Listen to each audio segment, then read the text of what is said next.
Good evening and welcome. Thank you for being here on a Friday evening. Unfortunately, I don't have a movie clip, so please bear with me.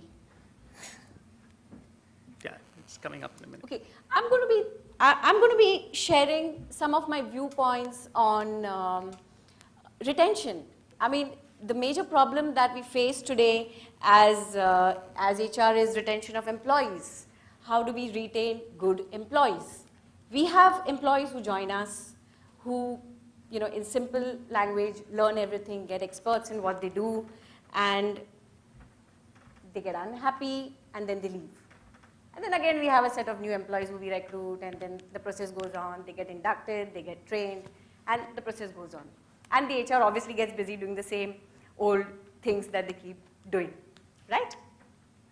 In my view, I don't think that an employee would leave an organization. Nobody leaves an organization. I don't think I have resigned from any organization. An employee leaves an individual. Either it could be their boss or a colleague who they are working with, or a bad or a bitter experience that would have affected them somewhere. What is lacking is the motivation factor. More money is not directly proportionate to motivation. There is something above that. I mean, it is very important in today's world that an employee enjoys his or her work, has more opportunities to build himself or herself, you know, has more variations in the job that they do. I mean, we hear so many times, I'm fed up of this boring life. I'm fed up of the routine. I'm sure we all say this as well, right? Yes? Thank you. So, I mean, our employees face the same. 70% of the employees are motivated by non-monetary rewards. There's appreciation. We need to appreciate our employees. There's acknowledgement. It's so very important. Sometimes we do 360-degree surveys with our employees, and I don't think how truly or how honestly would we respond to when we are doing a 360-degree survey for our boss. I'm really not too sure.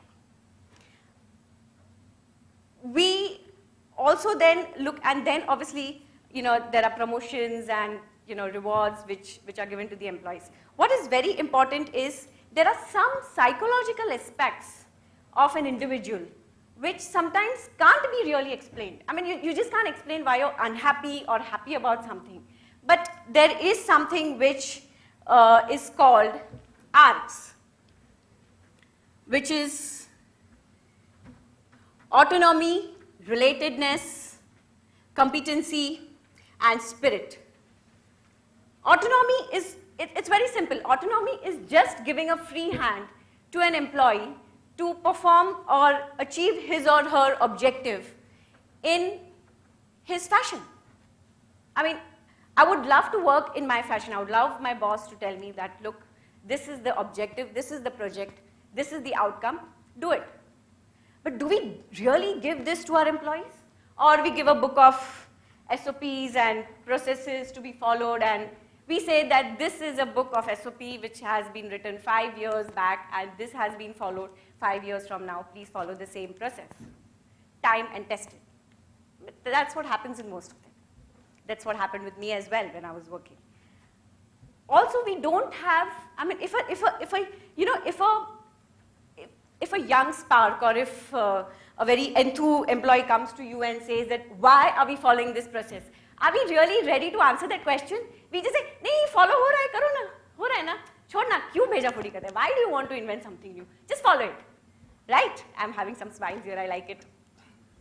Relatedness. Very important is that the employee has a sense of well-being. The employee has a sense of belonging with the organization or the team that they work with. Over and above that, it is also important that the team feels that the employee is contributing something for the organization. Now, having said that, it is also important for the employee to feel that he or she is contributing to the growth of the organization. Now, when this really happens, there's magic. So, I mean, look at the success rate. If these three things happen, there's real magic. Somewhere there is dissatisfaction which happens in the overall scenario. When magic happens, we need to take care of competency. Do we really take care of an individual's competency at a personal level? I don't think so. Because we have leadership programs, we have programs which work with, we look at the company's vision and mission and something which is only related to companies. We don't look at anything which is individual aspirations. I think it is very important for companies to make sure that they have competencies which an employee develops personally, which will help him professionally too. So it's a combination. I mean, we are really not living different lives. Today, we work for our families, right? And we have another family at workplace. They're not different. If we are disturbed at home, we don't work well. If we get disturbed at work, we come home and get angry at whoever, husband, wife, daughter, mother-in-law, father-in-law, whoever it is, who is the first one to come at the strike, right? So it's not different. And the spirit. Nevertheless, I think gone are the days where HR has to recruit and do appraisals and all that what Harsh has mentioned. I think it's time that HR now becomes the spirit of the organization. It becomes the department which actually brings it that vibrancy, brings that attitude in the organization. I think that's the role that HR has to play. And the time is now. The time is now that we all bring in the culture of leadership in our organizations.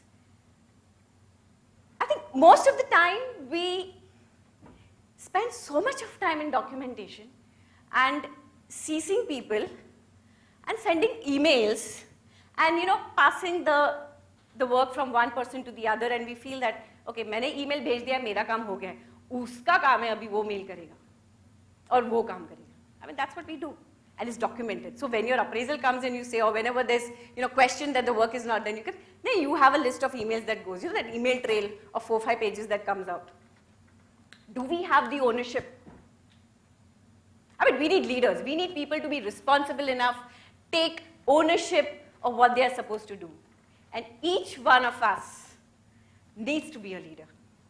So we need to have a culture of leadership in our organization.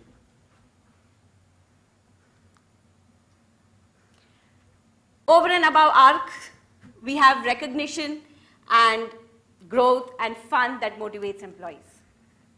Very important. We can't just have work that goes on. Yes, growth is a factor. People would be unhappy when there are no promotions and all, but I think fun is a major factor. You just need to have fun. You need to love what you do. Now, when we have, as Harsh mentioned, that we'll have 3 generations working. Currently, we already have 2 generations working. I mean, when I was working, I had a generation gap with obviously my boss, and I'm going to share this with you.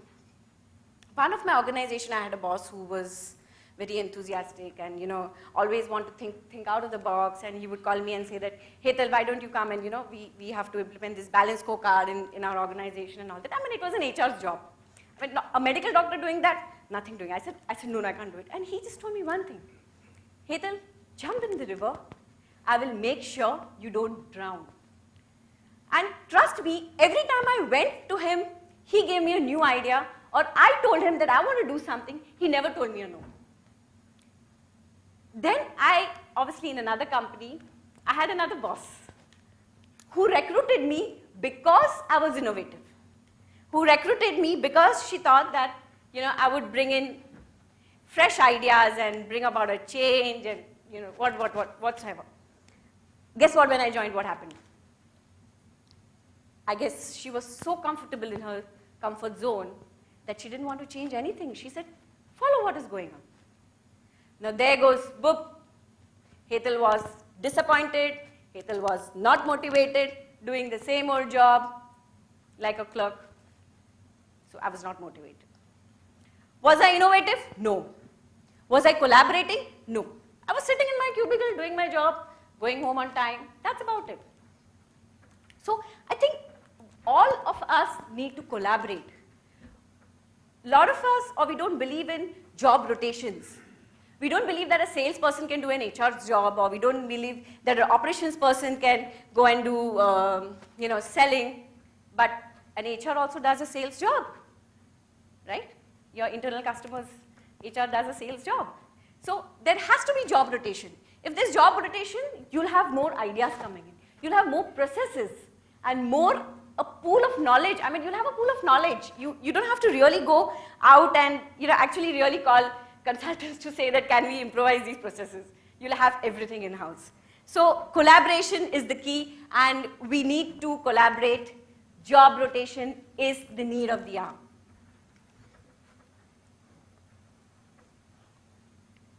Aligning personal goals to organization goals.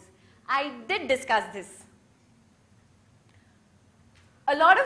Most of us here do a lot of things for, employee engagement and, but we forget to align our personal aspirations to the company goals. If we really do that, we'll have magic. The person would be really interested in the company, and, the person would have a sense of belonging, would feel cared for. Why do we work? All of us here, and including our employees, we work for our families, for our wife, for our husband, for our children. So if we have an engagement program where, we have programs where, we have, RightPath has a program called Tenacity, which you have brochures on your desk with you, where we have mentoring programs for teenagers. We have a program for spouses as well. And spouses means, if the husband is working, it is for the wife, and if the wife is working, it is for the husband, so for both of them. So it is very important. It's a personal touch. The organizations would feel, the employee would feel that, you're giving that personal touch, you care for the employee. And I think that is what is needed. If we don't care, we don't like it. Even at home, if we have an argument, that's what we say, right? You don't care about me. I'm sure we say this to our spouses and children. So I think that's about it.